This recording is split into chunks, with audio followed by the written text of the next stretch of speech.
வெண்டைக்காய் சாம்பாரும் தக்காளி பச்சடியும். இது தக்காளி பச்சடிக்கு நறுக்கி வச்சுருக்கேன். இது தக்காளி பழம், ஒரு மிளகாய், கொஞ்சம் வெங்காயம், சின்ன வெங்காயம். இது சாம்பாருக்கு பச்சை மிளகாய், சின்ன வெங்காயம், தக்காளி பழம். இது தாளிக்கணும். வெண்டைக்காய் எல்லாத்தையும் வச்சுட்டு அதுக்கப்புறம் குழம்புக்கு ரெடி பண்ணணும். குழம்பு எல்லாம் சாம்பார் கொதிக்கும் போது தான் இது போடணும். வெங்காயம் இப்போ வதக்கி மட்டும் எடுத்து வச்சிடணும் தனியாக.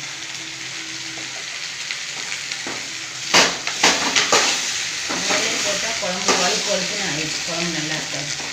அதனால் கொஞ்சம் எண்ணெய் ஊற்றிருக்கேன். எண்ணெய் ஊற்றி வதக்கிக்கிட்டு இருக்கேன். எல்லாம் வதக்கின உடனே தனியாக எடுத்து வச்சிடணும்.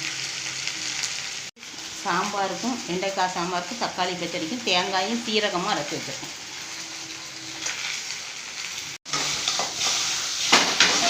வெண்டைக்காய் நல்லா வதங்கிட்டு இறக்கி வச்சுக்கணும். பச்சடிக்கு வேக போடுறேன்.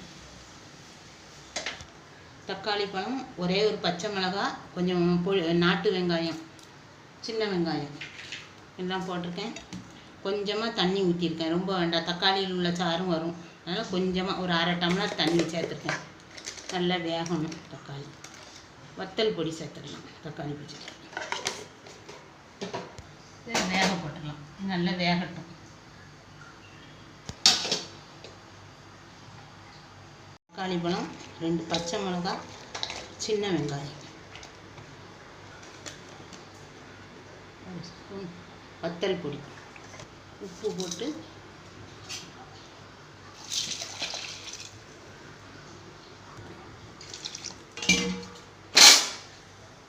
இது வேகட்டும். இது வெந்ததுக்கப்புறம் பருப்பு தேங்காய்லாம் போட்டு வெண்டைக்காயை சேர்க்கணும். வரட்டும். புளியெல்லாம் ஊற்றிடலாம்.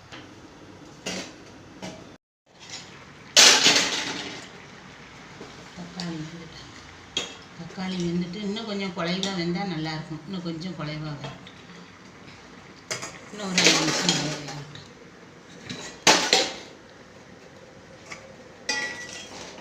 சாம்பாருக்கு தக்காளி பழம் வெங்காயம்லாம் நல்லா வெந்துட்டு இப்போ பருப்பெல்லாம் சேர்த்துக்கலாம். பருப்பு அதில் சேர்த்துக்கலாம்.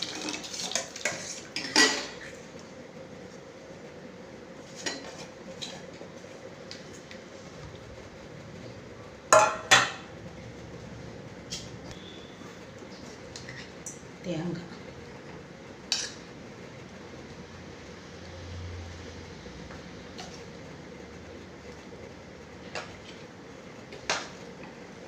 புளி கரைச்சி வச்சுருக்கேன். புளியை சேர்த்துக்கலாம்.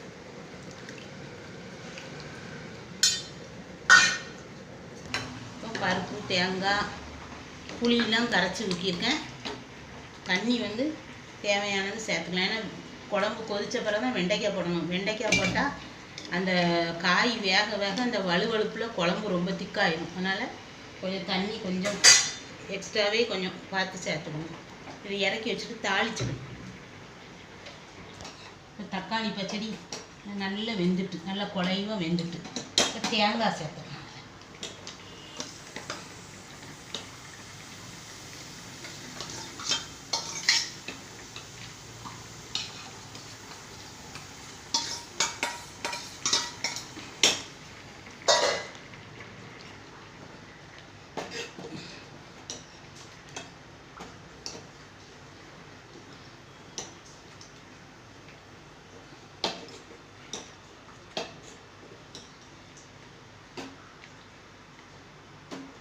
கரண்டிகிட்டே நல்லா மசிச்சு விட்டுக்கலாம். பொடியாக நறுக்கணும்.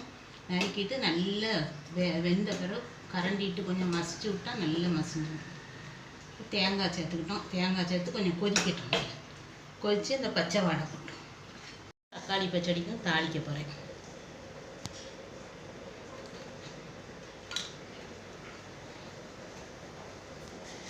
கடுகு உளுந்தம் பருப்பு சேர்த்து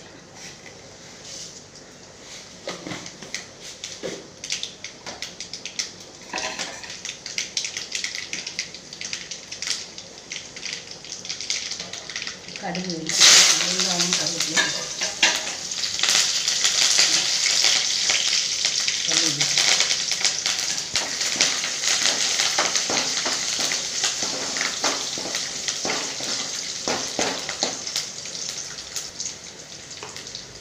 காயப்பொடி ஏற்கனவே சாம்பாருக்கு பருப்பில் காயப்பொடி போட்டுருக்கேன். இருந்தாலும் தாளிக்கும் போது கொஞ்சம் போட்டால் வாசமாக இருக்கும்.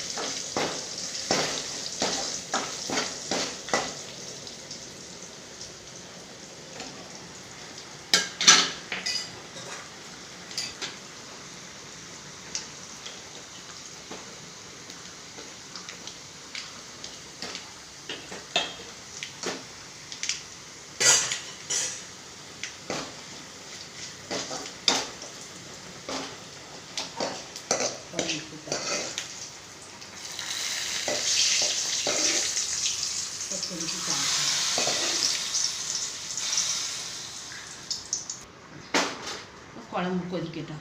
குழம்பு நல்லா கொதிக்கணும். கொதிக்கும் போது தான் போடணும் வெண்டைக்காயை.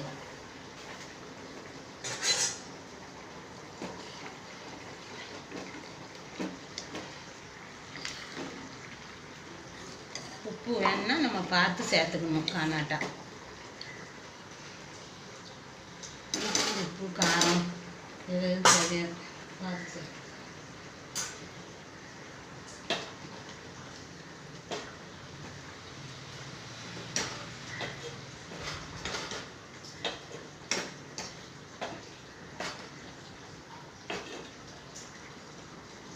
பச்சடி இப்போ ரெடி ஆகிட்டு அடுப்பு ஆஃப் பண்ணி மூடி சாம்பார் கொஞ்சம் உப்பு சேர்த்துக்கிட்டு குழம்பு இப்போ கொதிக்கணும். கொதித்த பிறகு வெண்டைக்காய் சேர்க்கணும். கொதிக்க ஆரம்பிச்சிட்டு நல்லா கொதிச்சுக்கிட்டு இருக்கு. இப்போ வெண்டைக்காயை சேர்க்கணும். குழம்புல இப்போ வெண்டைக்காயை சேர்த்துக்கணும். நல்லா வதக்கி வச்சுருக்கோம். எண்ணெய் விட்டு நல்லா வதக்கி வச்சுருக்கோம். இப்போ இந்த குழம்பு கொதிக்க இந்த ஸ்டேஜில் போட்டால் தான் இந்த வலுவலுப்பு தன்மை இல்லாமல் இருக்கும். இது நல்லா வேகணும். ஒரு 10 நிமிஷம் நல்லா வெந்தால் தான் வெண்டைக்காய் நல்லா பச்சை வாடை போய் சாப்பிட நல்லாயிருக்கும். நல்லா வேகும். திறந்து வச்சே வேகட்டும்னா பொங்கி சிந்திடும் சாம்பார். வெண்டைக்காய் அவிஞ்சிட்டான்னு பார்ப்போம்.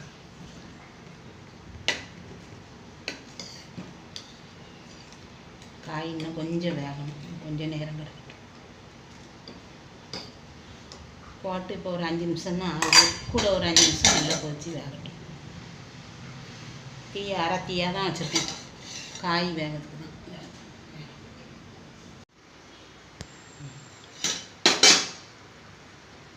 சாம்பார் வெண்டைக்காய் வெந்துட்டா வெண்டைக்காய் நல்லா வெந்துட்டு